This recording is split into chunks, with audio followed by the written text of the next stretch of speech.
여러분 주말 잘 견디셨습니까? 김명준의 뉴스파이터입니다. 요새요, LED TV니 스마트 TV니 TV는 계속 진화하고 있는데 TV에서 나오는 내용은 수십 년 전과 조금도 달라지지 않습니다. 무슨 얘기냐고요? 언제적 돈봉투 뉴스입니까? 뜨거운 선거인 줄 알았는데 낯 뜨거운 선거였던 겁니까? 자꾸 이런 뉴스가 반복되니까요. 여당이든 야당이든 무슨 당이든 국민에게는 그냥 당 이름은 하나입니다. 관심 없당. 4월 24일 월요일 김명준의 뉴스파이터 분노를 억누르면서 시작해 보도록 하겠습니다.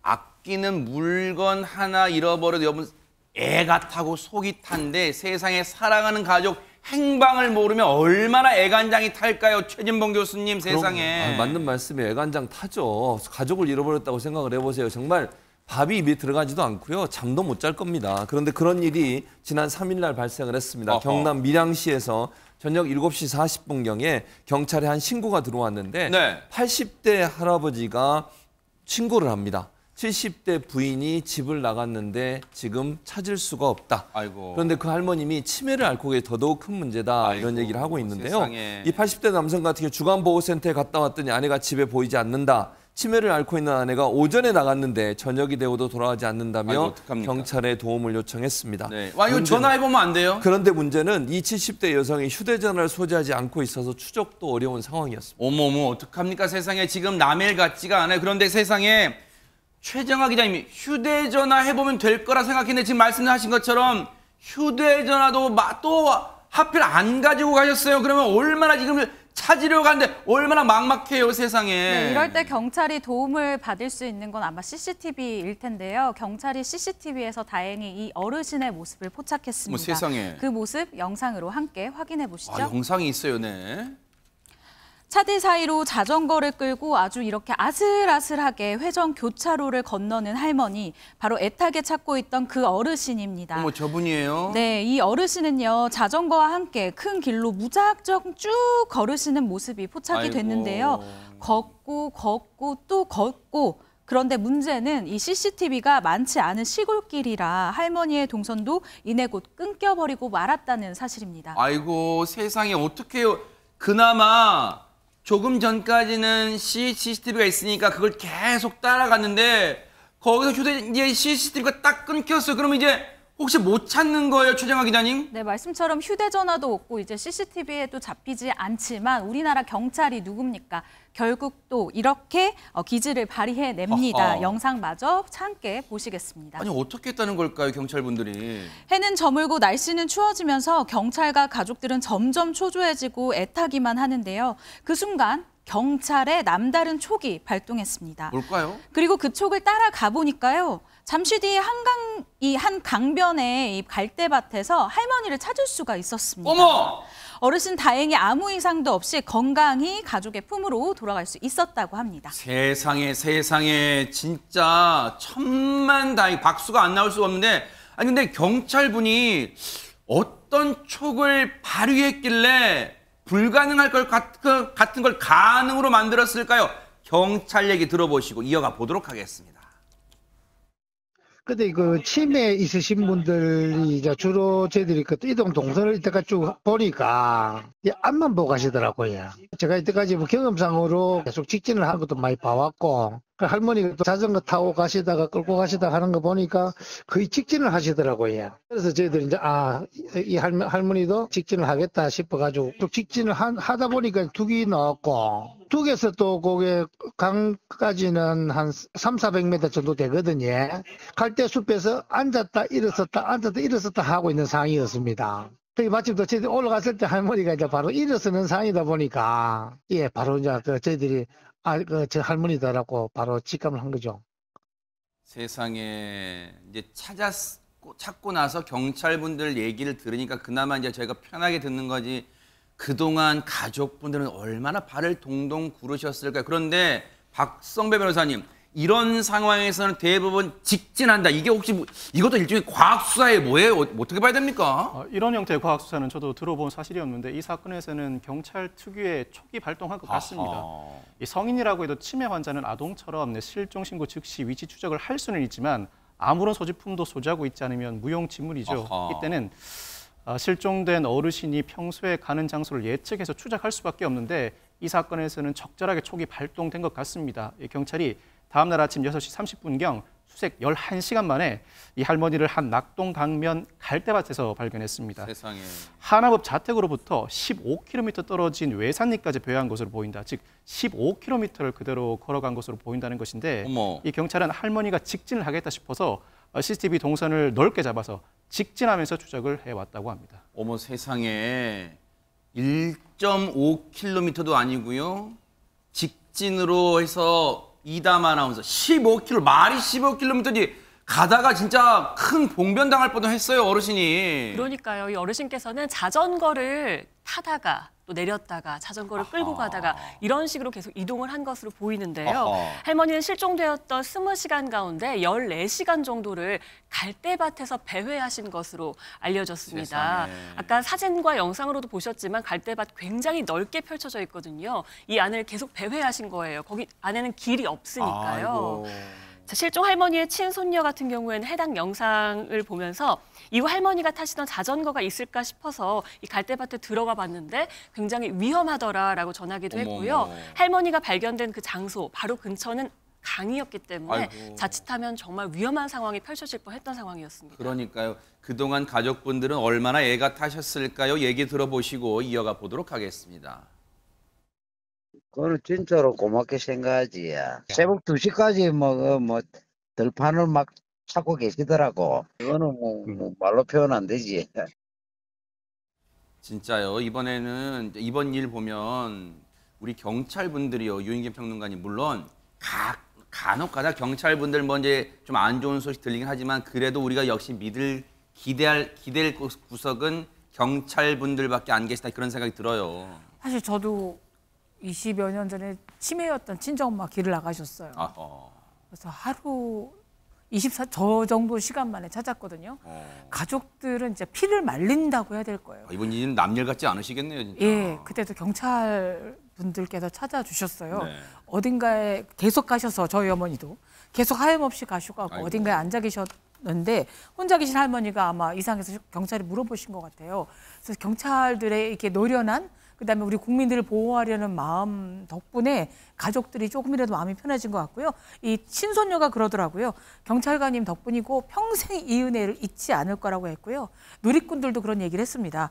대단한 결정관님들의 촉이다. 그리고 할머니 무시해서 너무너무 다행이고 경찰관의 예상이 적중해서 다행이다라고 해서 이렇게 애써주신 경찰관에 박수를 보내고 그 은혜를 받았던 또 한 가족으로서 네. 다시 한번 감사를 드립니다. 그러니까요. 얼마나 우리 경찰분들이 가족 같은 마음으로 이렇게 찾으셨겠어요. 정말 경찰분들의 노고에 감사를 드립니다. 정말로 경찰분들의 아니었으면 진짜 가족분들 얼마나 애가 타셨을까 그런 생각해 봅니다.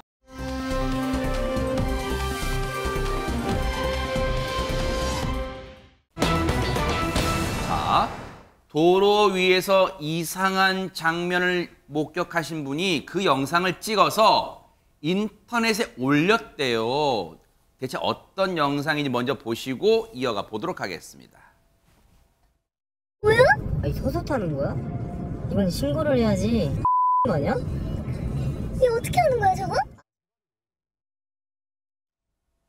진짜 저희가 묻고 싶은 말이에요. 지금 이게 무슨 상황입니까, 최진봉 교수님? 그러니까요. 도로에서 위험한 지금 상황이 연출이 된 거 아니겠습니까? 차도 달리고 있는 상황인데 차들이 지금 몇 표 보셨죠? 버스들 있는 거. 그 차로에서 안장 위에 앉아야 되는데 올라서 가지고 3륜 오토바이입니다. 2륜은 아니고 3륜 오토바이인데요. 3륜 오토바이 위에 앉아서 지금 횡단보도 지나고 심지어 우회전까지 합니다. 어머. 이게 21일 날 오후 대전시 동구의 한 도로에서 있었던 일인데 네. 지금 보신 것처럼 헬멧을 만지거나 팔을 흔들거나 스트레칭하는 모습을 보이면서 상당히 위험한 우회전까지 시도하는 그런 모습. 우회전하네요, 진짜 보니까. 예, 그렇습니다. 네. 그래서 해당 영상이 인터넷에 올라와서 유명해지면서 경찰이 해당 운전자 검거에 나섰다고 합니다. 저거는 결코 자랑할 일이 아닌데 일단 영상은 올라왔어요. 그럼 저 영상 토대로 이담 아나운서, 저 오토바이에서 지금 저런 기이한 행동하는 사람 뭔가 조치를 취해야 되는 거 아니에요? 어떻습니까? 맞습니다. 경찰은 바로 검거에 나섰는데요. 아, 그래요? 만약 사이렌을 울리면서 그대로 순찰차인 거를 티내며 가면은 운전자가 바로 도주를 하겠죠. 그래서 조금 다른 방식을 택했습니다. 아하. 암행 순찰차를 투입해서 인근 검색에 나섰다고 하는데요. 먼저 영상으로 함께 보시겠습니다. 네, 잠복 중이던 암행 순찰팀의 차량 앞으로 문제 오토바이가 지나갑니다. 곧장 오토바이 뒤를 쫓아가는데요. 네. 골목골목 달리는 이 오토바이를 따라서 1.5km 정도를 추격한 끝에 운전자를 붙잡는데 성공을 하게 됩니다. 자, 현장을 계속 따라가고 있죠. 네. 운전하는 중에도 계속 고개 운전을 하고 있습니다. 그래요? 자, 이제 포착이 되는 순간인데요. 네. 현장에 또 다른 경찰관들이 와 있습니다. 아하. 대체 이게 무슨 일인가 했더니 암행 순찰차와는 별개로 교통안전계 경찰관들도 마침 오토바이 운전자를 잡기 위해서 대기 중이었던 겁니다. 네. 같은 시각, 같은 용의자를 잡기 위해서 영화 같은 정말 우연의 공조를 펼쳤던 것이죠. 아니 이거는 최정화 기자님, 물론 팀워크가 우연찮게 됐지만 그만큼 저 기이한 행동을 하는 오토바이 운전자를 많은 시민분들이 걱정돼서 여기서도 신고하고 저기서도 신고하고 혹시 그런 거예요? 네, 이 내용을 알고 보면 더 영화 같다는 생각이 드는데요. 경찰은, 그러니까 먼저 대전 경찰입니다. 이쪽에서는 아무런 표식이 없는, 말씀해 주신 것처럼 이 암행 순찰차를 투입해서 현장 주변을 탐색을 먼저 했었다고 합니다. 네. 이 사건 이튿날인 지난달 22일이었는데요. 이 영상 속 오토바이와 같은 오토바이를 발견하고 1.5km나 추격을 해서 이 운전자를 붙잡는 데 성공합니다. 아하. 그런데 현장에는 아까 영상에서 보신 것과 마찬가지로 이 노란색 옷을 입은 또 다른 경찰관들이 이 오토바이 운전자를 딱하니 기다리고 있었습니다. 네. 암행순찰차와는 별개로 탐문을 통해서 용의자와 근무지를 파악한 동부서 교통안전계 직원들이 네. 미리 용의자가 근무하는 회사 앞에서 딱 기다리고 있었던 건데요. 아하. 같은 시각, 이 같은 용의자를 쫓은 대전경찰 암행순찰팀과 동부서 경찰, 이 교통경찰은 고개 운전을 하던 이 운전자를 합동 검거하는 데 성공했습니다. 네.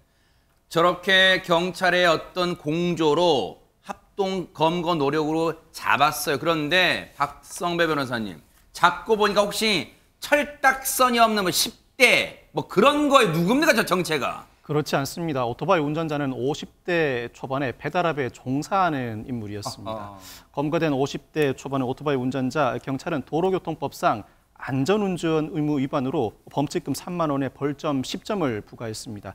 안전운전 의무 위반, 즉 다른 사람에게 위험을 주는 방법으로 운전하는 행위를 일컫는데, 경찰은 이 운전자가 안전운전 의무를 위반했지만 반복했다고 볼 증거는 없어서 형사 입건을 하지 않았다고 합니다. 만약 신호 위반이나 과속 등의 행위를 반복할 경우에는 도로교통법상 난폭 운전으로 형사처벌 대상도 될 수 있습니다.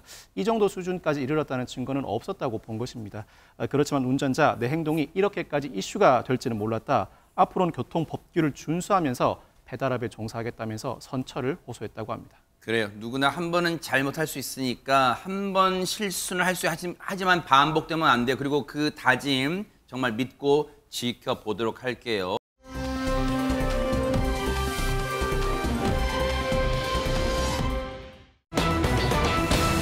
자, 지금부터요, 이 심각한 사건 여러분과 함께 같이 고민해 보고자 합니다. 최진봉 교수님. 예, 그렇습니다. 이게 2022년 1월 25일 날 경북 상주에서 일어난 일인데요. 네. 40대 중반의 아내 그리고 동네 사람들과 남편이 함께 낮에 모여서 밤까지 술을 마셨습니다. 네. 그러다 보니까 술을 많이 마셨겠죠. 그래서 좀 만취한 상태가 됐고요. 아내가 몸을 가누지 못할 정도로 만취한 상태에서 남편과 중학생 아들이 집까지 옮기려고 했지만 힘에 부쳐서 결국 옮기지 못하는 상황이 됐습니다. 네.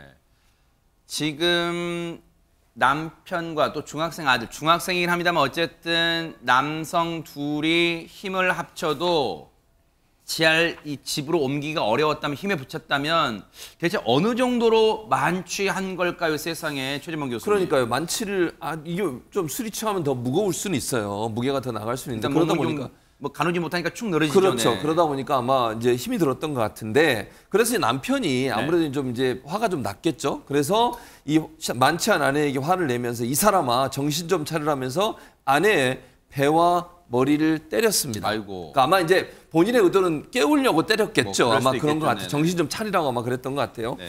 그리고 남편은 아내를 근처 자신의 차량에 옮겨놓고 이웃 장정들, 이웃에 있는 다른 사람들에게 도움을 요청하러 갑니다. 그리고 20분이 지나서 차로 돌아옵니다. 네. 지인들과 함께 다시 아내가 있는 곳으로 돌아왔는데 아내가 술에 취해 코를 골고 있는데 그 소리가 예사롭지 않았다는 거예요. 어허. 그래서 남편과 지인 곧장 차를 몰아서 병원으로 향했지만 아내는 병원에 도착한 직후에 바로 사망하고 말았습니다. 세상에.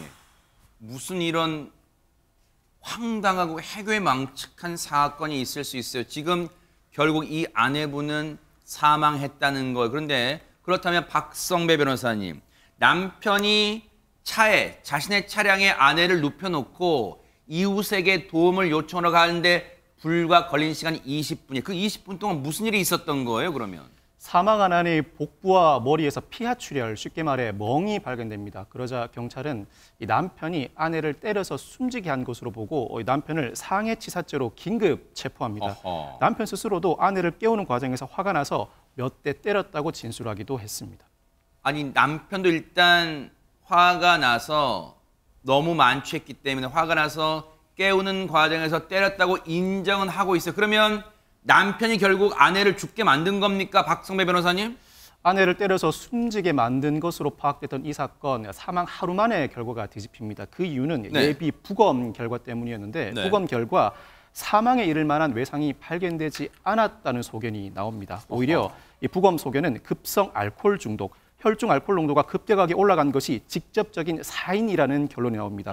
그러자 경찰 긴급 체포했던 남편은 즉시 석방하고 이번에는 유기치사죄로 죄명을 변경합니다. 이건 무슨 말이에요, 유기치사는 또? 남편은 남이 아니라 가족입니다. 네. 그렇다면 남편은 아내를 보호할 의무가 있는데 남편이 아내를 바로 병원으로 옮겼다면 사망하지 않았을 가능성이 높다고 보고 유기치사죄로 수사를 진행하게 되고 경찰은 수사의 진행 결과 남편을 유기치사 혐의로 최종적으로 검찰에 송치하게 됩니다. 아, 그래서 바로 병원 안 가고 앞서 20분 정도 차에 눕혀놓고 아내를 자신의 차량, 남편의 차량에 눕혀놓고 이웃에게 도움을 요청하러 간 사이 20분, 그게 아니었다면 아내가 죽지 않았을 수도 있다. 이게 지금 경찰이 판단했다는 거예요. 그래서 유기치사 혐의로 검찰에 송치를 한 거예요. 그러면 이담 아나운서, 검찰도 경찰과 같은 시각이었을까요? 어떻습니까? 좀 달랐습니다. 이게 처음에 상해치사죄에서 유기치사죄로 변한 거잖아요. 근데 유기치사죄도 아니다라는 겁니다. 유기치사죄가 성립이 되려면 먼저 유기죄가 통해야 되는데 그런 게 성립이 안 된다는 거죠. 당시는 일단 1월 말이었습니다. 아주 네. 추울 때였는데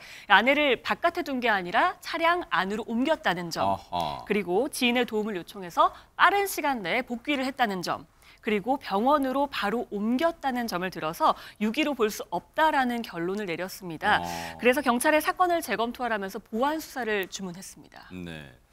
일단은 검찰은 조금은 그렇게 보기가 어렵다는 거예요. 그러면 경찰이 다시 이 사건을 다시 들여다보게 됐습니까? 최정화 기자님 어떻습니까? 네, 지난달입니다. 경찰은 이 남편을요 처음에 상해치사죄로 이제 얘기를 했었는데 이번에 상해죄만 기소 의견으로 이제 재송치를 했습니다. 그리고 검찰은요 기소 유예 처분을 내렸는데요.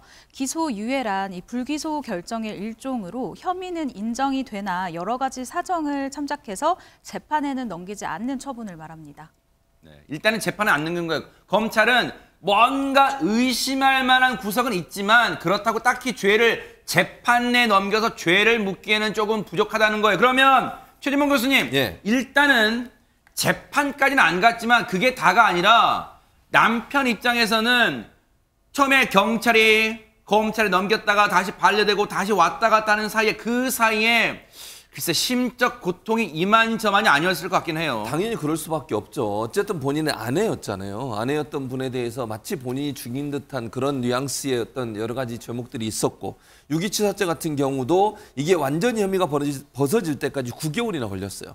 그 사이에 이 남편은 주변에 있는 분들이나 동네 분들한테 살인자라고 하는 오명과 누명을 계속 쓰고 있었던 거 아니겠습니까? 낙인눈이 찍힌 거군요. 그렇습니다. 세상에. 그러다 보니까 남편 가족들, 그러니까 특히 아이한테도 큰 상처가 됐을 거라고 저는 생각이 드는데요. 네. 그렇게 어려움을 겪었는데 이제 문제는 검찰이 보안 수사를 주문을 했잖아요. 네. 근데 경찰이 조금 빨리 움직여줬으면 이 시간을 단축할 수 있었을 텐데 검찰이 다시 보안 수사라고 넘겼을 때 좀 시간이 길게 걸리다 보니까 결국은 9개월이나 되는 시간 동안 혐의를 벗지 못하고 그런 낙인 효과 안에서 어려움을 겪었던 게 아닌가 이런 생각이 듭니다. 근데 앞서 얘기했지만요. 이 남편분 말고도 가족 중에는 중학생 아들이 있잖아요. 중학생 아들이 얼마나 또 고통받았을까요? 그렇죠. 성인도 아니고 중학생이면 한창 예민한 사춘기일 텐데 일단 아빠와 함께 어머니를 옮겼잖아요. 그러니까 엄마가 술이 만취한 장면도 봤을 거고 그리고 아까 말했듯이 9개월 동안의 수사 과정에 아들도 아마 뭐 신문을 받거나 했을 겁니다. 게다가 뭐 교수님도 말씀하셨지만 아버지가 뭐 살해할 수도 있다 어쨌든 여러 가지 왔기 때문에 정말 죽음에 연루된 혐의자로 아버지가 됐을 경우 엄마는 돌아가시고 이 아이의 상처가 얼마나 클지 지금 짐작이 가는데요. 네. 그래서 사건이 뭐 기소유예로 끝났다 하더라도 이 아드님에 대해서는 심리 상담이라든가 정서적 치료라든가 그리고 이웃의 따뜻한 말씀도 꼭 필요할 것 같습니다. 당시 만취했던 엄마가 미운 감정이 들었을 수 있지만 지금 엄마가 이렇게 된 마당에 지금 아들로서 자책감도 들 수 있을 거 아니에요. 박성배 변호사님, 중학생 아들에게 어떤 지원이나 치료를 해줄 수 있을까요? 전형적인 피해자가 아니라고 하더라도 수사를 진행하는 과정에서 각 관련자에게 그 범죄 피해 지원을 해주는 제도 우리나라가 점차 강화되어 가고 있습니다. 이 사건에서도 검찰 아들이 미성년자라는 점을 고려해서 범죄 피해자 지원센터에서 심리 지원을 하기로 결정합니다. 이 법무부는 범죄 피해자 지원을 비영리 민간단체인 이 범죄 피해자 지원센터를 통해 진행하게 되는데 긴급구호, 신변보호, 주거지원, 치료비 등을 포괄하는 제도를 운영하고 있습니다. 그중에서도 심리지원은 임상심리상담사 등 전문가를 통해서 심리상담을 받고 그 과정에서 소요된 비용을 지원해주는 제도입니다. 일정 부분 지원을 통해서 상당 부분 심리적 회복이 이루어질 때까지 충분한 지원이 있어야 할 것 같습니다. 네, 아유, 너무나도 안타까운 그런 사건이었습니다.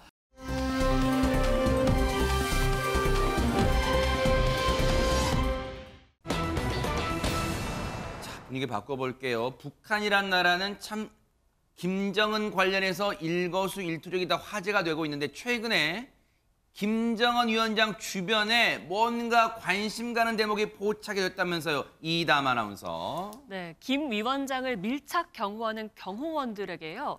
손에 뭔가 검은 무언가가 들려 있다고 합니다. 어떤 건지 영상으로 먼저 보시겠습니다. 뭘까요? 네. 네, 북한 국가우주개발국 현지 지도에 나선 김정은 위원장의 모습입니다. 역시나 옆에는 딸 김주애가 동행하고 있었는데요. 네. 시설 이곳저곳 살펴보기도 하고 브리핑도 함께 들었다고 합니다. 네. 여기서 이제 포착된 부분은요. 딸 김주애가 아니라 일단 이 김정은 위원장을 밀착 경호하고 있는 경호원들의 손에 든 저 검은 가방들입니다. 네. 최근에 북한에서 뭐 유행하는 가방은 아닐 테고요. 아하. 이 가방 정체가 뭘까요?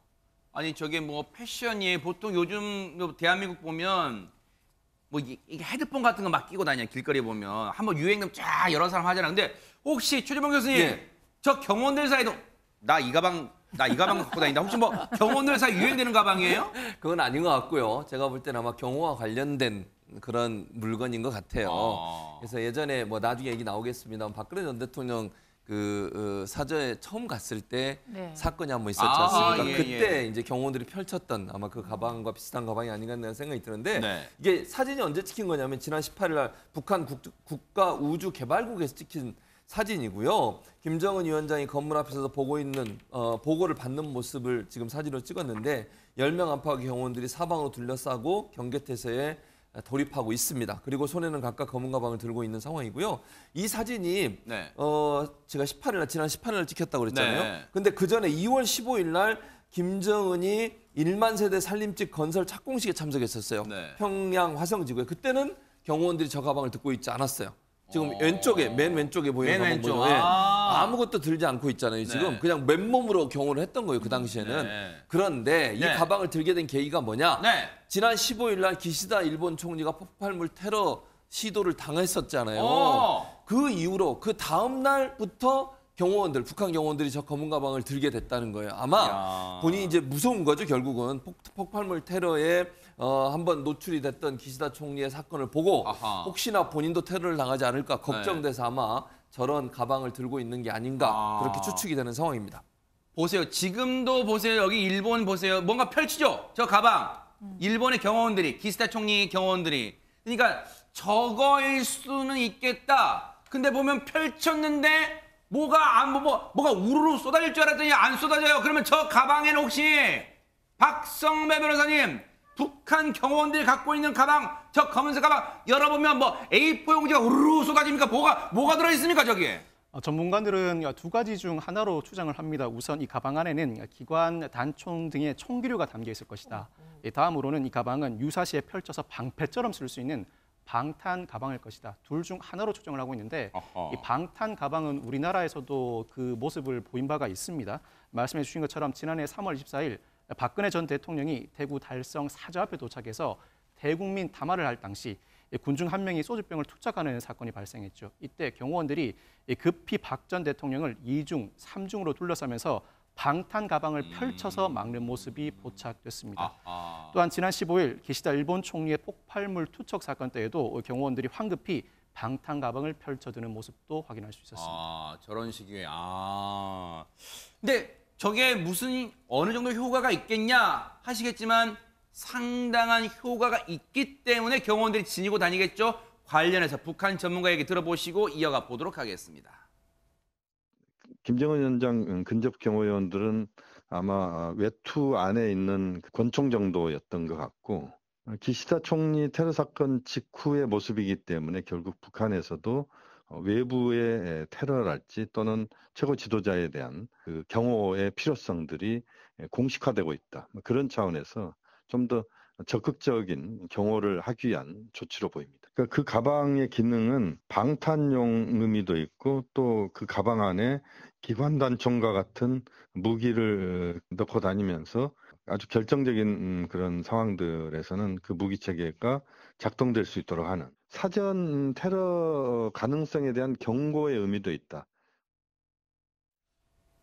저렇게 최고 존엄이라고 북한이 부르는 김정은 옆에 경호원들이 일단은 가방을 최근에 검은색 가방을 들고 다니는 게 포착이 된 게 일단 눈길을 끌고 있어요. 그런데 딸 김주혜가 계속 옆에 다니죠. 근데 진짜 이건 정서학대예요. 왜냐하면 보세요. 그 무시무시한 핵 미사일도 같이 손잡고 보게 하죠. 딸을. 그리고 딸이 있는데 옆에서 줄담배 피우 그 아빠가 할 짓입니까? 근데 이번에 김주혜가 지난번에 외투가 몇백만 원이네 그게 관심이었는데 이번엔 또 김주혜가 또 뭘로 관심을 끌고 있습니까? 유익열 평론가님. 10살입니다. 2013년생이니까요. 그래요? 10살 된 소녀의 손에는 장난감이라거나 딴 게 들렸을 때 성냥갑이었습니다.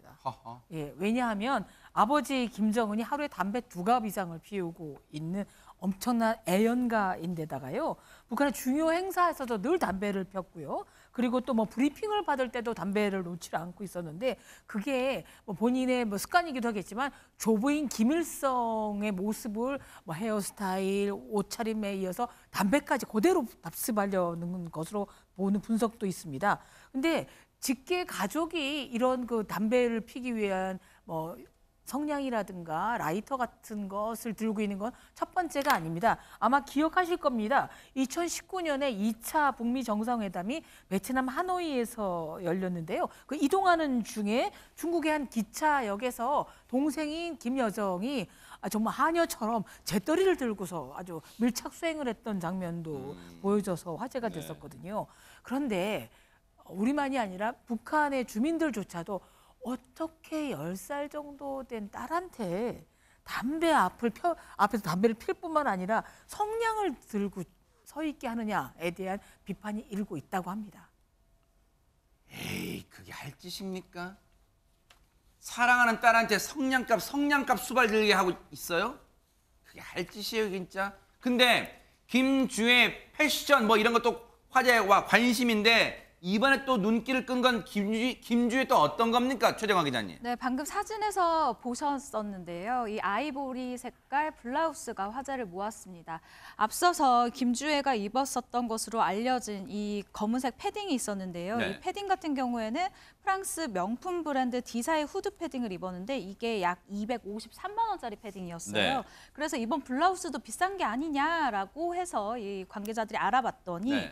이것은 중국산 블라우스였어요. 그래서 가격이 2만 원대라고 합니다. 120배나 저렴해진 블라우스를 입고 등장을 한 건데요. 네. 그렇다면 왜 이런 블라우스를 입고 등장을 했을까요? 북한은 우선 이 명품, 의류, 시계 등 사치품을 대북 제재 품목으로 하고 있지 않습니까? 뿐만 아니라 지금 김주혜가 저렴한 옷을 입고 이 행사에 나선 것은 북한 주민들이 식량난을 겪는 상황에서 여론의 이 문매를 막고 싶지 않기 때문에 피하기 위함이다라는 지적이 나오고 있습니다. 뉴스파이트가 또 몇 차례 비판했다고 200만 원대 있다가 공 2개 딱 뺐어요? 200만 원대에서 공 2개 빼서 2만 원대 블라우스 입으면 뭐 수수하게 보일까 봐? 그런데 저렇게 또 이담 아나운서 갑작스럽게 북한 주민 눈치 보는 듯한 뭐 코스프레 하는 이유가 있어요? 그러니까요. 뉴스파이터의 눈치를 보는 것뿐만 아니라 참나, 북한 네. 주민들의 눈치를 보는 것 같습니다. 처음에는요, 북한 주민들이 김정은의 모습을 쏙 빼닮은 김주의 모습을 보고 신기하기도 하고 궁금하기도 해서 좀 관심이 긍정적인 방향이었다고 합니다. 하지만 주요 공식 행사에 좀 공주처럼 옷을 빼입고 등장하는가 하면 또 좀 최고의 대우를 받는 모습이 보기 안 좋았다라는 의견이 퍼지고 있는 거죠.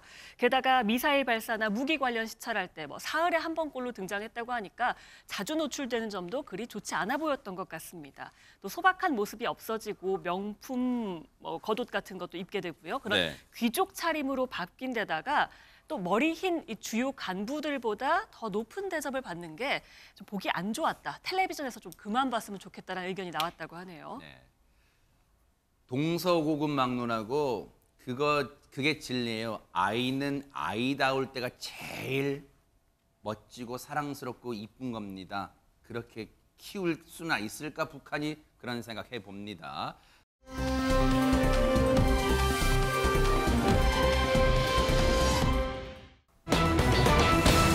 자, 분위기 바꿔봅니다. 아마 여러분들도 대한민국 코미디의 뭐 원조격이라면 이분 빼놓을 수 없을 것 같다 이런 생각 해봅니다. 최정화 기자님. 네, 그런 이야기가 나올 만합니다. 수많은 희극 배우들 사이에서 개그맨, 그러니까 개그와 관련된 모든 일을 하는 사람으로 불린 사람이 바로 전유성 씨이기 때문인데요. 뿐만 아니라 우리나라에서 개그맨이라는 단어를 처음 만든 사람이기도 합니다.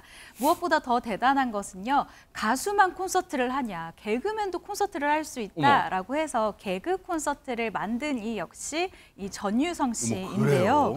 이렇게 개그맨으로 산 지 올해가 54년 차입니다. 오늘은 이 개그계의 대부로 불리고 있는 전유성 씨와 입담으로 친해진 그의 지인들에 대해서 소개를 해볼까 하는데요. 네. 먼저 많은 분들이 궁금해하실 것 같은 이 개그맨 전유성 씨의 근황부터 전해드리도록 하겠습니다.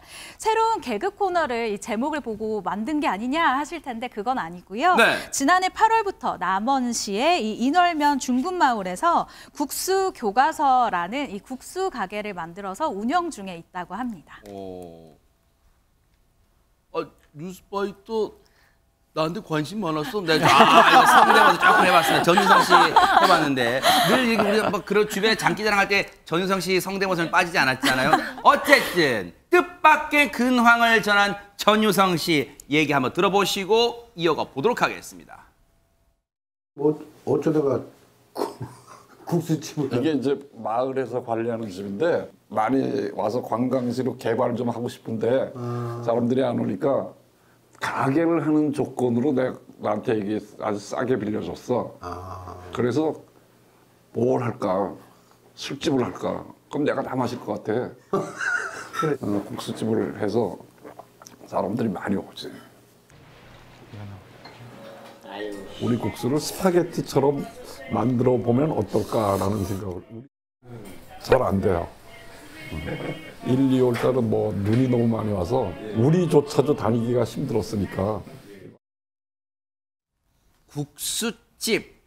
일단 국수는 맛있겠다 생각 드는데 지금 눈이 많이 와서 손님 안 온다 어쩌나 이런 얘기 한 거 보면 국수집이 시내 한복판에 있고 그러진 않은가 봐요. 예, 남원에 좀 외딴 곳에 떨어져 있는데요. 전유성 씨가 식당을 차린 건 처음이 아니에요. 인사동에 그 학교종이 땡땡땡이라는 이름의 본 것 같기도 하고 네, 가기도 했었고요. 그다음에 짜장면이랑 피자를 같이 먹을 수 있는 식당도 했었고요. 청송으로 내려가서 콘서트를 했는데 강아지랑 손으로 음악 해오면 안 되지? 그래서 개나 소나 콘서트라는 것도 만들었었습니다. 네. 근데 국수집을 만든 이유가 뭐냐면 네. 술집을 하고 싶었는데 술집을 하면 본인이 다 마셔버릴 것 같아서 국수집을 열었다고 너스레를 하시기도 했는데요. 네. 사실 이 전유성 씨가 국수집을 하게 된 길은 본인 고유의 아이디어만이 아니고요. 우리 MBN 알토란 등 다수 방송에 출연해서 보여주신 산속의 고수 명인이 있습니다. 네. 어란 명인 양재중 셰프가 개발한 것을 같이 참여해서 이제 남원 지역의 이제 외진 곳을 좀 살리려는 의지가 있고요. 다른 지역에 사시면서도 굉장히 관광 명소를 많이 만드셨습니다.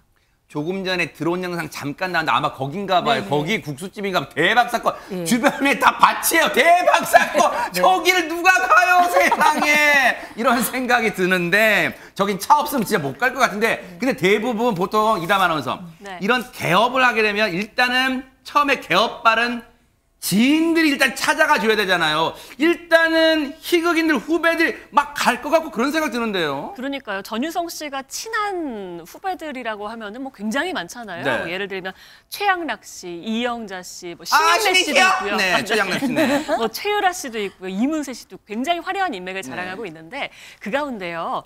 김신영 씨가 최근에 이 국수집을 찾아서 사진을 찍은 게 공개가 됐습니다.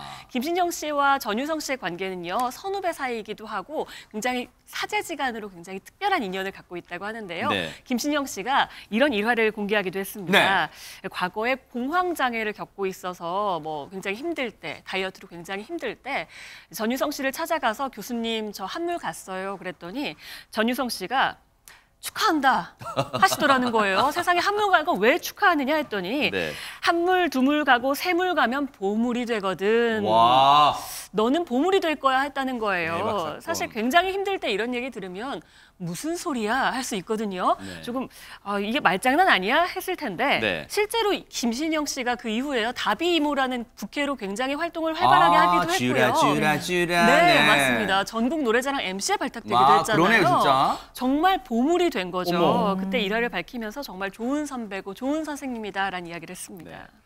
조금 전에 그 드론 영상 봤던 그 한적한 곳이 국수집이 아니라 명상하시는 곳이래요. 전유성 씨가 가끔 이렇게 뭔가 힘들 때. 그럼 그렇지. 저기에 국수집 차릴 리가 없죠. 네, 혹시나 했습니다. 그런데 지금 이렇게 김신영 씨한테 너 한물 갔어, 두물 가, 세물 가도 돼. 넌 보물이 될 거야. 이 말이 멋지잖아요. 근데 최지만 교수님, 어쩐지 이런 말을 해줄 수 있는 게 왜 후배들이 많이 전유성 씨를 따르는지 알 수 있을 것 같아요. 그러니까요. 전유성 씨 같은 경우에는 후배들에 대해서 끊임없이 가능성을 얘기해주고 격려하고 북돋아주고 다시 할 수 있다고 하는 용기를 주는 그런 좋은 선배로 알려지고 있고 또 하나는 정말 개그계에서는 전유성 씨만큼 창의적인 개그를 만드는 사람이 없었어요. 항상 개그 프로그램에 첫 번째 뭘 하는 건 다 전유성 씨예요. 대부분 다. 스탠딩 코미디도 그렇죠. 콘서트 한 것도 그렇죠. 전유성을 웃겨라도 그렇죠. 그걸 다 후배들이 배워서 하는 거거든요. 근데 일화를 하나 또 소개를 했는데 전유성 씨가 뭐 재밌는 일화가 하나 있었는데 처음 이분이 개그 프로그램에 출연했는데 출연료로 400원을 받았대요. 그 당시에는. 그 당시에 그랬는데 근데 그 당시에 이분이 자기가 이제 TV 방송에 출연해서 개그 프로그램 출연한다고 친구들한테 다 이제 자랑을 하고 내가 술 한 잔 살게 하고 다 기다리라고 해놓은 거예요. 그런데 그 당시에 막걸리 한 병이 600원이었대요. 근데 출연료 딱 받았는데 400원을 받았으니 어떻게 하겠어 이거. 막걸리 한 병 살 수 없는 상황이 됐잖아요. 그래서 친구들한테 다방에서 기다려라 하고 그대로 도망갔다는 일화를 얘기했는데 야, 좀 기다려. 그만큼 본인의 어떤 에피소드도 재미로 그리고 즐거움으로 사람들에게 웃음을 주는 코드로 사용하는 모습 보면 참 천상 개그맨이다 이런 생각이 그러네요. 아니 천상 개그맨 얘기하는데 지금 화면 보세요. 왼쪽 위에 보면 박성배 변호사님 전유성과 웃긴 친구들이라면서 근데 왜 저 얘기는 지금 안 해주고 지금 뭐 국수 얘기 딴 얘기예요 지금. 먼저 아시면 좋을 부분이 전유성 씨의 개그 스타일입니다. 전유성 씨는 가장 썰렁하게 무심한 듯 엄청나게 웃기는데 정작 본인은 결코 웃지 않습니다. 얼마나 안 웃었는지 한때 TV 프로그램에 전유성을 웃겨라 코너가 있을 정도였는데 맞아요. 기억나요. 전유성 씨는 또한 어디로 튈지 모른다는 소문으로 정평이 나 있습니다. 그 예로 이 초복날 반려동물을 위한 개나 소나 콘서트를 청도에서 열어서 청도를 코미디 1번지로 만들기도 했고 2011년에는 코미디도 짜장면처럼 배달해 준다면서 코미디 철가방 극장을 운영하기도 했습니다. 아하. 극장 이름대로 관람료도 짜장면 한 그릇값 4,500원이었다고 합니다. 결국 정리해보면 전유성 씨는 짜장면을 좋아하고 반려동물을 좋아하는데 이 두 단어로 인연이 맺어진 그의 특별한 절친이 있고 이 절친을 지금부터 소개해드리겠습니다. 야, 짜장면과 절친 동물을 좋아하는 전유성 씨의 절친, 반려동물, 짜장과 반려동물 그 절친은 누굴까요? 한번 보시고 이어가 보도록 하겠습니다. 밥은 어떻게 먹어? 밥은 내가 지리산 가서 22년 전에 알던 사람이 있는데 그 사람 내 집에 가서 아침밥을 먹어. 점심은 간짜장. 저녁은 그만 알아서 먹는 거야. 매일 메뉴 정한다는 게 귀찮아. 아주 간짜장으로 정해놓으면 있어요, 선생님. 그냥 매일 간짜장만 먹는 거야 매일. 나를 아직 안 잊고 있구나. 그럼 아저씨를 어떻게 잊어? 집 어디야? 짜장면 집이야? 아니야, 짜장면 집 가는 길이야. 개나 소나 콘서트를 나 때문에 만들었다 그랬잖아. 처음 시작이. 그러니까 발상이 뭔데 왜 나 때문에 만든 거야? 내가 정확히 몰라가 한번 다시 물어보는 거야. 너가 막 어느 날 울면서 거의 막 울상이 다 들어와서 왜 그러냐 그러니까 애가 아파서 병원에 가서 운다고 그래서 큰 애가 아파 작은 애가 아파 그러니까 집에서 키우는 개를 병원에 맡기고 왔다고 그래가지고 이런 개 같은 경우가 있나 시작을 했는데 내가 그 이후에 동물병원에 갔더니 개 때문에 놀러 가지 못하는 사람들이 있다는 거야. 그치. 그래서 이게 말이 데리고 오면 되지. 그래서 만드는 게. 놀러 가지 못하는 사람도 있으니까 데리고 같이 놀러 와라. 아저씨 오늘 간짜장이야? 아니면 유니짜장? 콩국수가 맛있어서 레퍼토리 바꿨어. 콩국수로? 그래. 서울어묵 전화하고. 대박 사건입니다. 저분들 대화에서는 대체 웃음 보따리 빵빵 터질 것 같아요. 최정아 기자님. 네, 요즘 말대로 의식의 흐름대로 대화하는 그러니까요. 두 분의 모습을 볼 수가 있는데요. 일단 메뉴를 고르기가 귀찮아서 매일 점심은 간짜장으로 동네를 돌아다니며 먹는다라는 전유성 씨의 이야기도 너무 재밌었고요. 네. 또 그걸 알고 걸자마자 짜장면 먹으러 가는 길이야? 라고 물어보는 최유라 씨의 이 정말 친한 사람들만 알 수 있는 이런 모습도 참 재밌었습니다. 그리고 개나 소나 콘서트 최유라 씨 때문에 만들게 됐다라는 정보도 알게 됐고요. 그리고 간짜장에서 콩국수로 레파토리를 바꿨다라는 것도 전유성 씨의 이런 융통성을 알 수 있는 부분이어서 굉장히 재밌는 영상이었습니다. 우리 유인경 평론가님 저 두 분과 또 많이 친하시죠? 최유라 씨한테 이 방송 직전에 통화를 했습니다. 네네. 얼마나 애로가 많았나. 2003년부터 2005년까지 2년간 했는데 최유라 씨 증언에 따르면 가장 버벅대고 가장 이상한 소리를 하시고. 그 라디오 두 분 같이 진행하는 거 나오네요, 모습이. 가장 손이 많이 가는 진행자였다고 하는데요. 그 이유가 뭐냐면 너무 엉뚱한 얘기를 하신다는 거예요. 어떤 이제 그 손님이 청취자가 전화를 해서 딸이 시집을 안 가요. 좀 어떻게 좀 제발 좀 결혼 좀 하라고 해서 했더니 아니 엄마가 가래도 안 가는데 내가 가라 한다고 가겠어요? 이렇게 하기도 하고요. 그다음에 우리 남편에게 사랑한다고 좀 대신 전해주세요. 직접 말하세요. 이런 얘기도 했다고 합니다. 그리고 후배들이 술 한 잔 사주세요 형님. 그럼 꼭 데려가서 진짜 한 잔만 사줬다는 얘기를 했고요. 어쨌든 이래서 언제 어디를 튈지 몰라서 전유성 씨랑 방송이 끝나고 집에 가면 꼭 두통약을 하나씩 먹었다는 에피소드를 전해주셨습니다. 사실 기인이 아니라 재치가 뛰어난 거 아닐까 생각들어요, 전유성 씨는. 근데 그 전유성 씨의 절친 최유라 씨는 30년간 라디오 진행한 입담을 이제는 이곳에서 쏟고 있답니다. 한번 보시고 이어가 보도록 하겠습니다. 30년을 라디오 하시다가 홈쇼핑을 어떻게 하시게 된 겁니까? 이제 주변에서 넌 살림을 하잖아. 그걸 개발해보면 어떨까? 아유 내 마음은 굴뚝 같지만 그걸 하라고 누가 하겠어. 거절의 뜻을 막 엄마무시하게 말도 안 되는 얘기를 툭 던졌는데 그거를 덥석 그래? 이렇게 된 거야. 총 매출액이 얼마인 줄 아니? 1조 5천억. 오보가 아니고 모르지 나는. 계산해보니까 그렇다는데요. 100분에 한두 분은 재호라가 1조 5천억 벌었대. 맞아. 4천억 정도 인센티브로 받지 않았을까? 없어. 우리 그냥 월급. 사실 홈쇼핑 즐겨보신 분들은 다 아실 텐데 이담 아나운서 최유라 씨는 믿고 보는 뭐 완판녀 뭐 그런 말도 있어요. 맞아요. 방금 이야기 들으신 것처럼 10년 만에 1조 5천억 원의 매출을 기록했다고 했잖아요. 근데 최유라 씨의 방송은 조금 다른 점이 있다고 합니다. 그러니까 저희가 만약 뉴스파이터에서 사건 설명 안 하고 어제 뭐 먹었는지, 뭐 오늘은 뭐 할 건지 이런 일상적인 얘기를 한다면 우리 뉴스파이터 PD가 아마 뒷목 잡겠죠. 그렇죠. 이 최유라 씨 홈쇼핑 채널 PD도 뒷목을 잡았다고 합니다. 왜요? 홈쇼핑 채널에서 이제 물건을 팔아야 하는데 팔지는 않고 일상적인 대화를 막 계속했다는 거예요. 그래요? 그걸 20분간이나 했기 때문에 굉장히 놀라웠다고 하는데요. 그러니까 오히려 고객들이 먼저 물건에 대해서 물어봤다고 합니다. 아하. 어떻게 보면은 고객들로 하여금 좀 궁금하게 하려는 전략이 아니었을까 뭐 이런 생각도 드는데요. 네. 이런 게 또 인기를 끌면서 아까 말씀드린 것처럼 홈쇼핑 진출 10년 만에 야. 1조 5천억 원이라는 매출을 대단합니다. 기록했고 홈쇼핑의 여왕이 된 겁니다. 역시 살림을 잘하는 기본이 돼 있기 때문에 가능한 거 아닌가 이런 생각 해봅니다. 보고 계십니까? 대박 사건. 네, 안녕하십니까? 김명준입니다.